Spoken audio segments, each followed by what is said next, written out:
All right. I know I didn't live up to what I said last week about the podcast. Short story, or long story short, excuse me. Had everything recorded, and then once the Odell news broke, I decided, you know what, I'm not even going to do the rest of this. Got a little lazy, not going to lie. But I didn't want to let you guys down on this one. To the Final Four that are in the semifinal bracket, congratulations. I think you guys all deserve to be in this position. I know the whole season has been a roller coaster ride, including for the first time ever, 3 people from the same division have made it this far.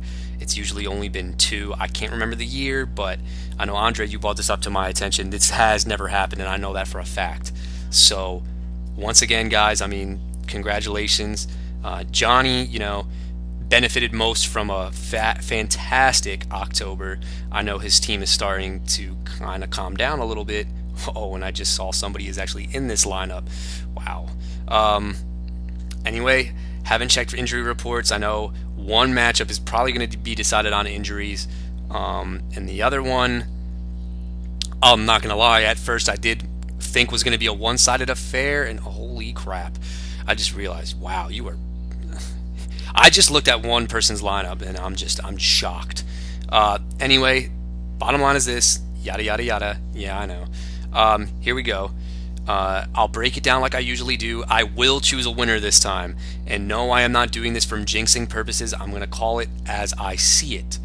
I am not doing this to, jinx anything whatsoever. Just going to be flat out, unfiltered, and express my point. Also, I'm going to be doing a new feature on here. I'm actually going to break down wide receiver and cornerback matchups courtesy of Pro Football Focus. What is this new segment, you ask?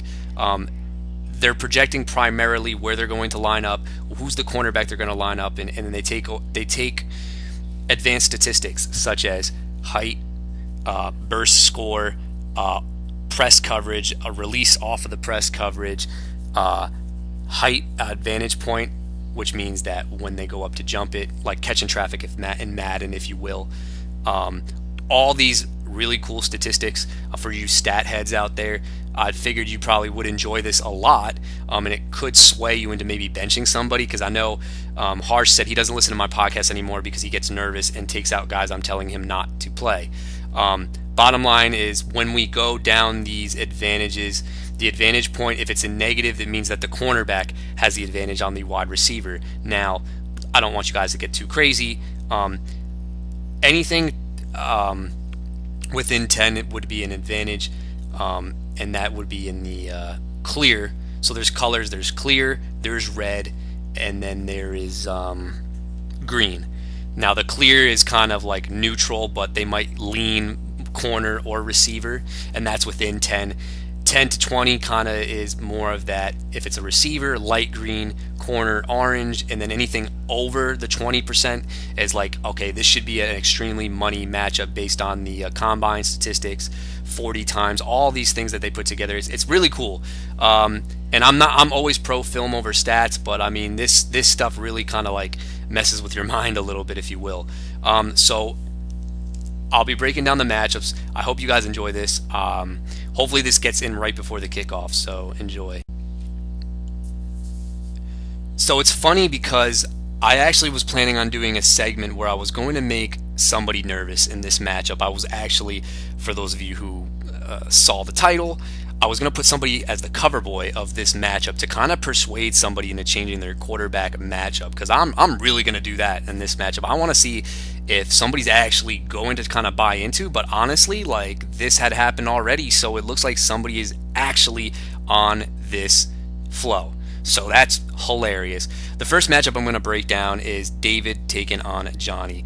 100% honest with you, I honestly thought at a first glance this was going to be a total blowout, one-sided affair, and courtesy of David. Why was I thinking that? All right, so since David made those moves with Paul, and which has saved his season because desperate times call for desperate measures, things look really bad for him. And once November and December came around, this kid he's been money. He's made a lot of good matchup calls as well, and I love it.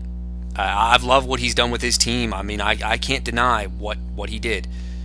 Fabulous fabulous management on that one.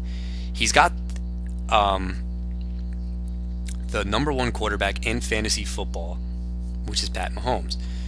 Projected at 28. I think he goes way over this number. Why? Well, okay. They don't have a good running attack in this week. They don't. I think, to be honest, anything under 30 is a win for Johnny. I think Pat Mahomes smashes the Los Angeles Chargers. The only thing that would be a little bit concerning, though, and if you are fading Pat Mahomes on having a good matchup, it's this. Travis Kelce in his career has not scored against the Chargers. And Derwin James shuts down tight ends. The guy is a stud. So Travis Kelce has never done good against the Chargers. Tyreek Hill's banged up. Ooh, ouch. All right, so things don't look really good. But the bottom line, it's Pat Mahomes.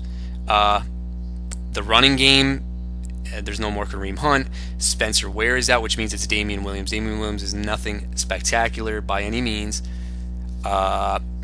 So those are a lot of red flags, but I'm still sticking with it's Pat Mahomes. The Chargers defense does look like they show up for games where they know, okay, this is going to be a shootout. We really need to step up. This should be a high-scoring affair. I think Mahomes is a lock for at least 30 in this one. I just think, even with the dinged-up injuries, Tyreek Hill burnt them last time. It's going to be hard. But also, this could be a game where there's a lot of fireworks back and forth, and I know David's got a lot of stock in this one. And the guy I was going to try to persuade you into switching is Josh Allen. I think, flat out, this is a good management move. I don't think I would ever be saying this. Cam Newton's got a messed up shoulder. The New Orleans defense has played lights out. It's not a good matchup for Cam Newton. I know on paper it looks good, but it's not. Josh Allen, I don't think he's going to do most of his damage through the air. I know, what was I going to say? Detroit uses Darius Slay to shadow good receivers. Joke's on him, though, because Buffalo doesn't have any.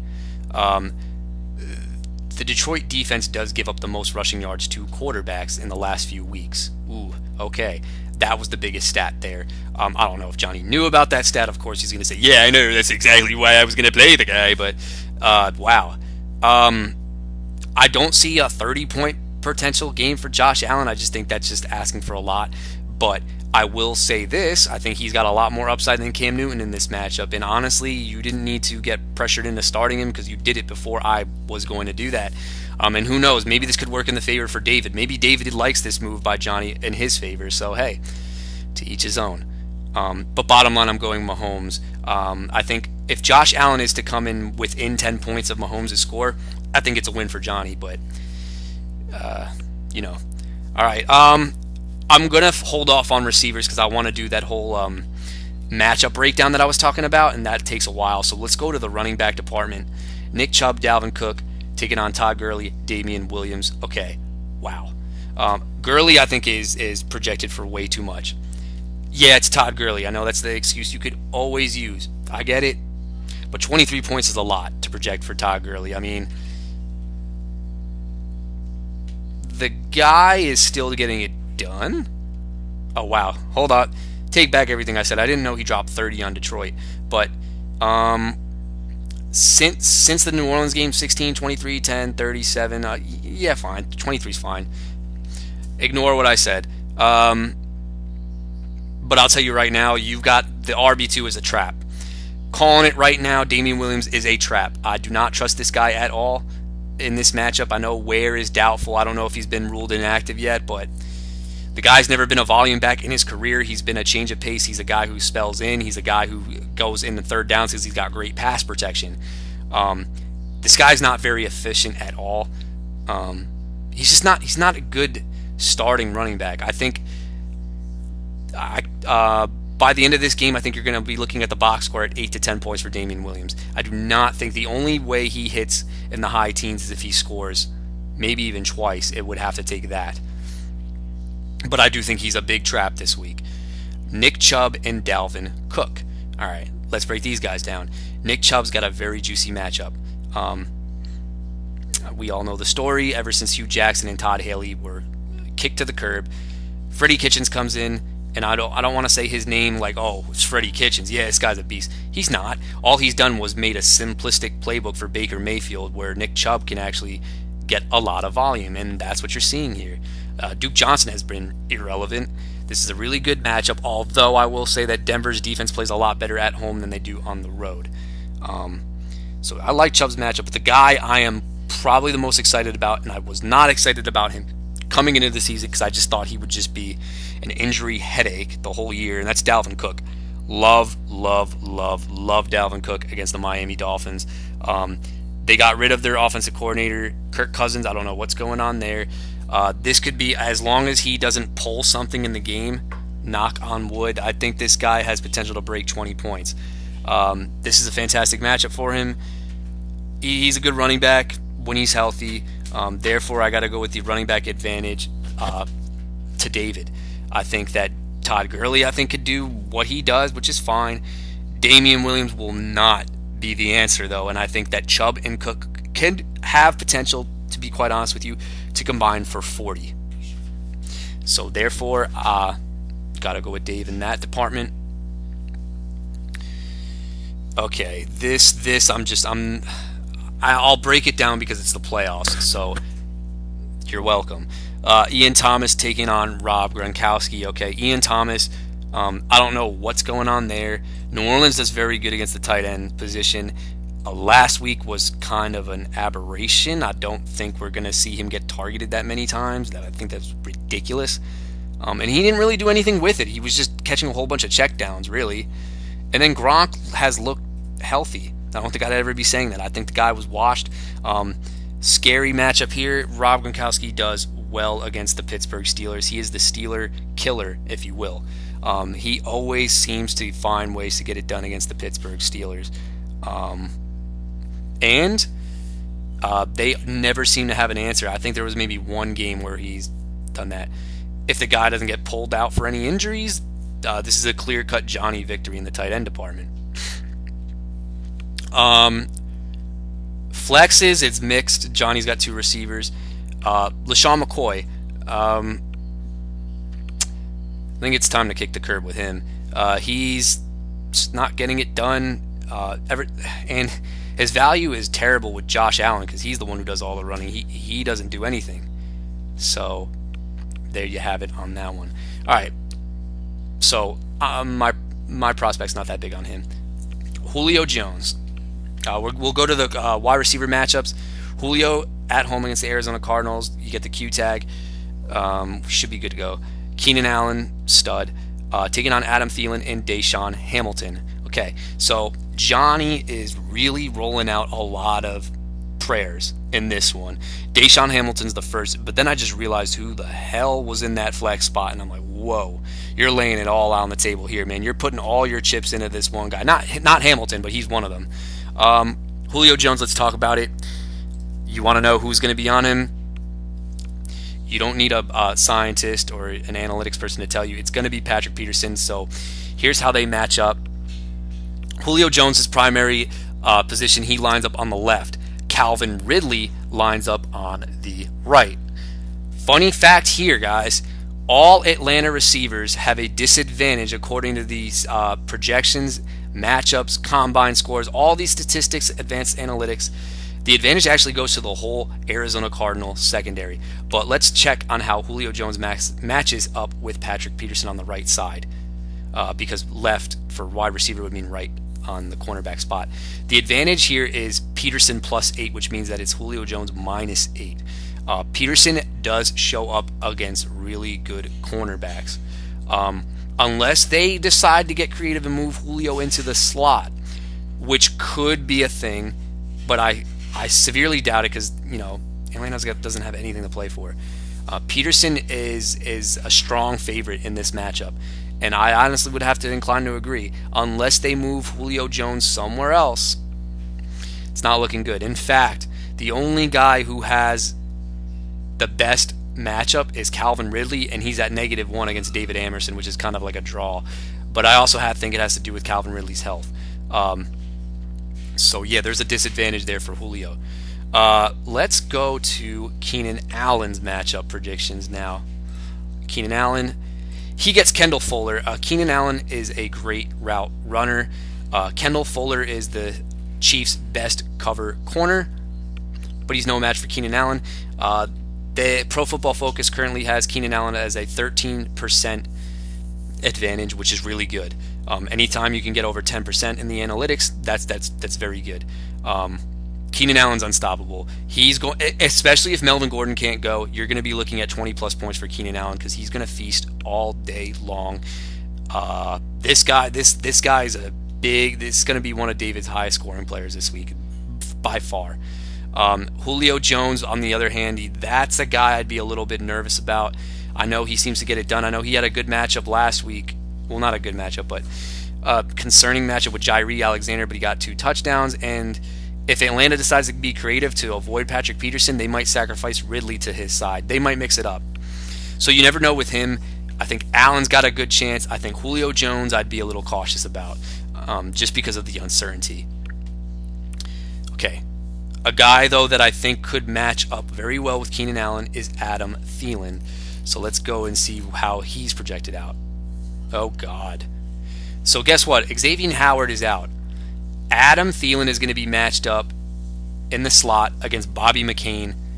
And Adam Thielen has 32% advantage, which is all the way in the green, which means that this guy, according to projections, is going to feast. The reason being, why is this so good? Okay, so route running beats his coverage rating by a lot. It's almost by 50%, which is why this number is so inflated. And his advantage catch point. Those two factors are factoring this in. I do think Thielen's gonna feast. Let's go to the other guy though.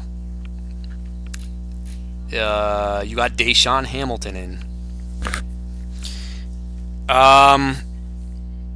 Currently, see, this is why I don't like these sites like this. Deshaun Hamilton is the guy listed in the slot, but they're projecting Tim Patrick to go in the slot. No. So if he was to go in the slot, right now they have him against Terrence Mitchell. I don't know if Johnny wants to look at this as good news. Denzel Ward is out, but that could mean it could be a Cortland Sutton game on the outside. None of these receivers have an advantage over the Browns cornerbacks, but I also think it has to do with because these guys haven't gotten a lot of first team reps, so anything could happen. So I really wouldn't buy into these numbers at all. I wouldn't even read it to you. If Hamilton is going into the slot though, it could be good, but you never know if Sutton's going to be the guy with Denzel Ward out. But Jay is following the Case Keenum can only throw the slot receiver narrative, which is fine. I got no problem with it. But bottom line is this: I think Thielen and Keenan Allen come very close, but unless Julio Jones was to get completely blanketed the whole game by Patrick Peterson, I can't see how Johnny would win this wide receiver matchup. That's just me, though. Hey. Flexes, Dante Pettis. Last time these guys went out, he feasted on the Seattle Seahawks. Dante Pettis has a fantastic release off the line. Now, he lines up on the left, and he's going to be matched up against 5th round pick Trey Flowers. Trey Flowers has a height advantage by a lot. He's a really, really long, lanky corner. He's 6'4". The issue with these guys, though, is speedsters like Pettis and good route running technique guys, if they can get off the press, it's money. And that's what happened last time. Pettis could be the game plan again if they look back at the film. He has a 4% advantage against Trey Flowers, and it has to do with his release off of the line of scrimmage. That's what this is why this is not a neutral matchup. They give him a slight advantage because he doesn't have the height. He doesn't even have the catch advantage point because of Trey Flowers' height. But the release off the line of scrimmage is why these projections really like him in this type of matchup. Oh my God, how many minutes have us gone? Wow. Holy crap. All right, so love Pettis in that one. All right, now we got to talk about these dart throws. We'll go to Curtis Samuel. Curtis Samuel I liked a lot last year, and you get the mother of all matchups. You're going to be matched up in the slot against P.J. Williams. This is the guy who's been picked on all year. However, I will say this. Since they brought in Eli Apple, I think he's gotten a lot of pressure taken off of him. But Curtis Samuel has a 22% advantage on PJ Williams. It has nothing to do with how good Curtis Samuel is as a route runner, a route running technician. It's just how bad PJ Williams has been all season long.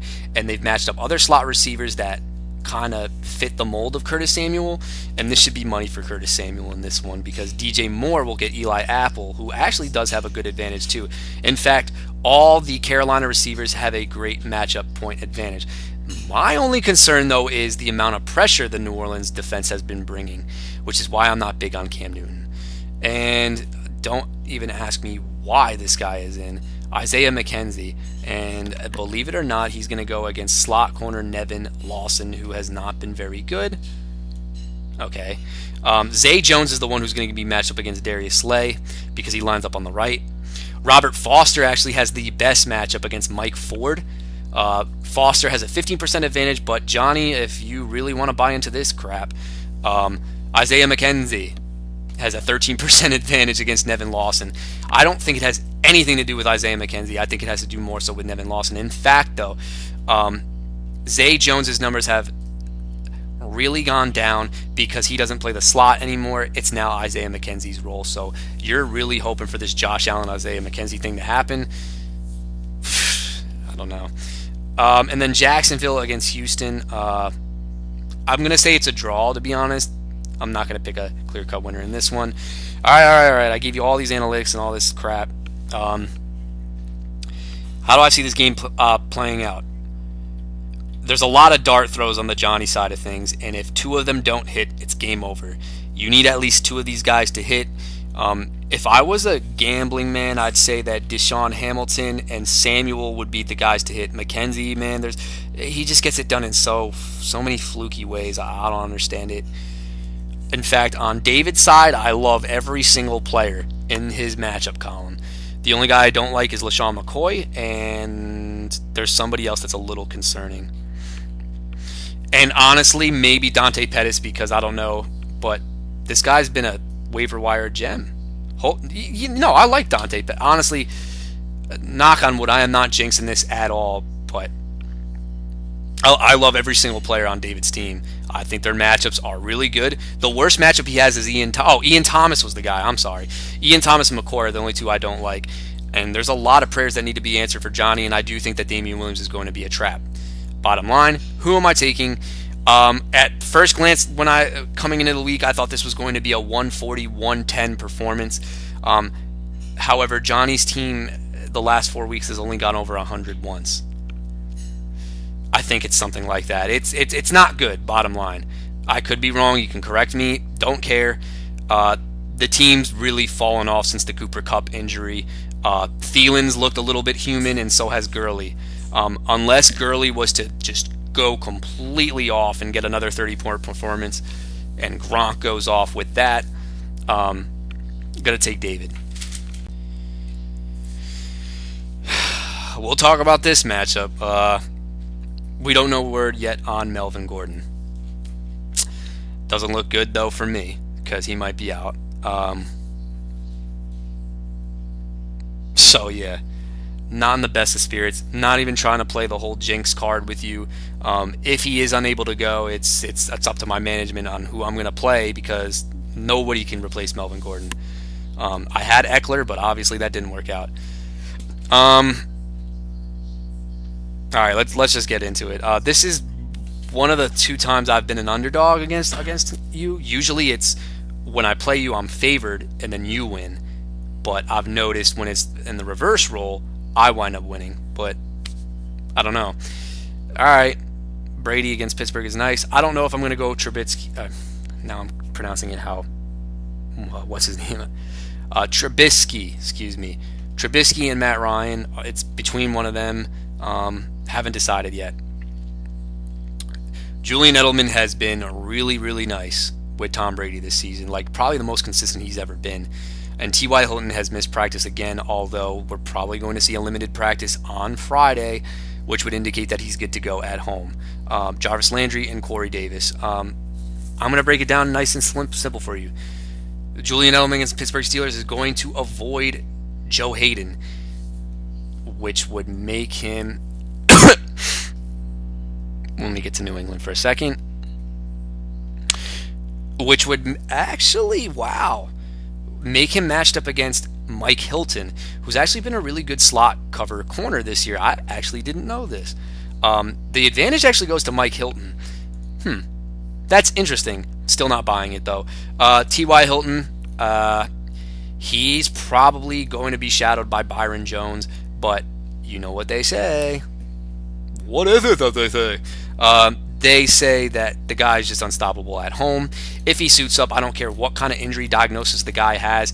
I've owned him before. You've owned him before. You know what's going to be expected. Edelman and Hilton look like they're going to be decent. I like Jarvis Landry a lot this week, but I don't want to say that because every time I do, he lets me down. This looks like a good spot for him because there's no more Chris Harris. He is no longer in the picture due to an injury. This guy should be targeted a lot in the slot because he's going to go against Justin Simmons, who's a very inexperienced corner. In fact, the whole Cleveland passing attack has an advantage this week. You're welcome. Just kidding. Corey Davis is most likely going to be matched up against Janoris Jenkins. 2 years ago, I'd say avoid this matchup, but Janoris Jenkins looks like he doesn't even like to play anymore this year because he lines up on the right, Davis lines up on the left. I actually think that maybe this could be a decent or subpar game for Corey Davis. He might be okay, to be honest with you.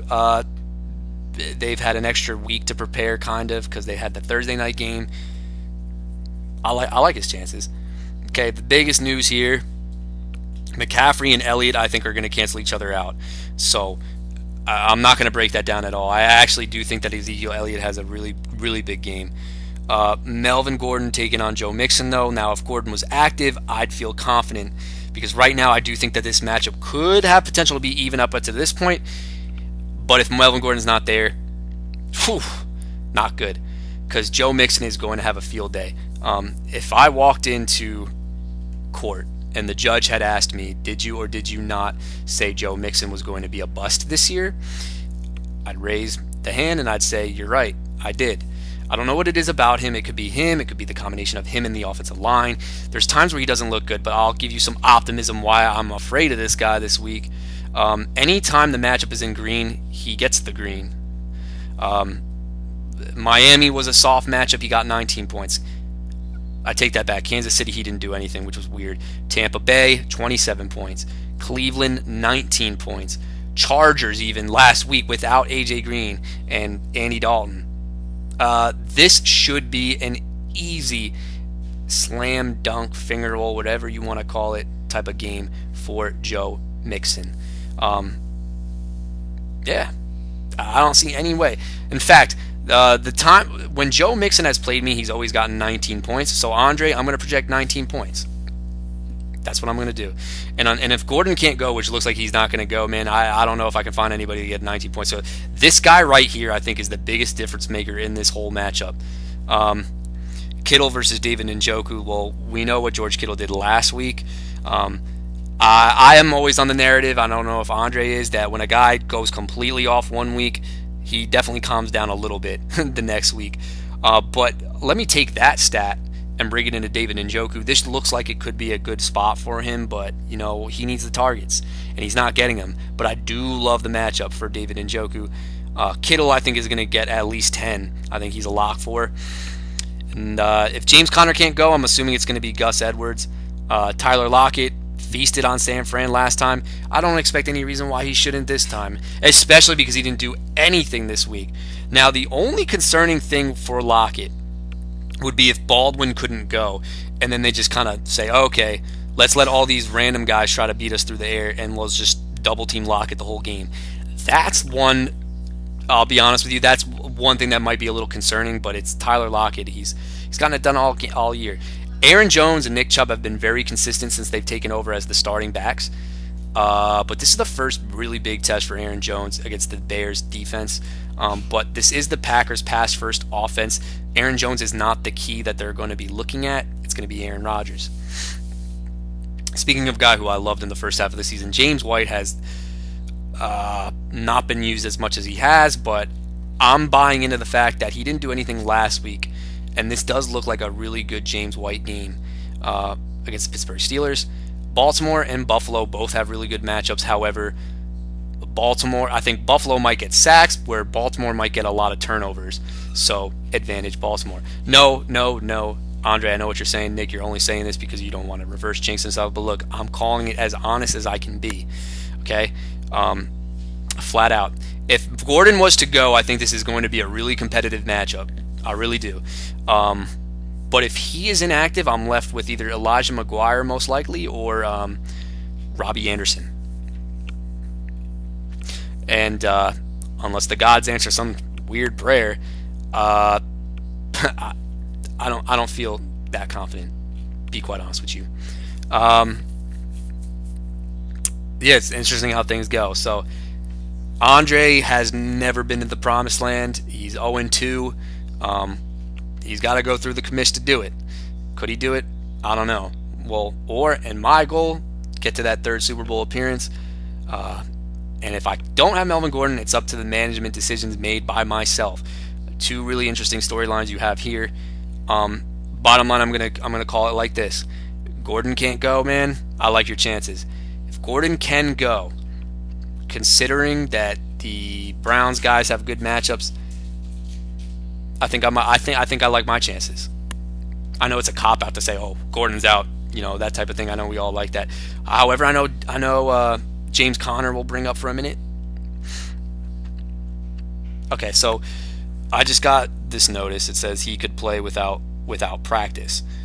But I don't know. They're saying it's a 2 to 4. It's the same thing with Melvin Gordon. They're both supposed to be out to 2 to 4 weeks. And we don't know. It's up to the management, the coaches. How bad? I think the Steelers would be more desperate to throw out Conner because they're not even a lock to make the playoffs. Chargers kind of are. So that's my take, man.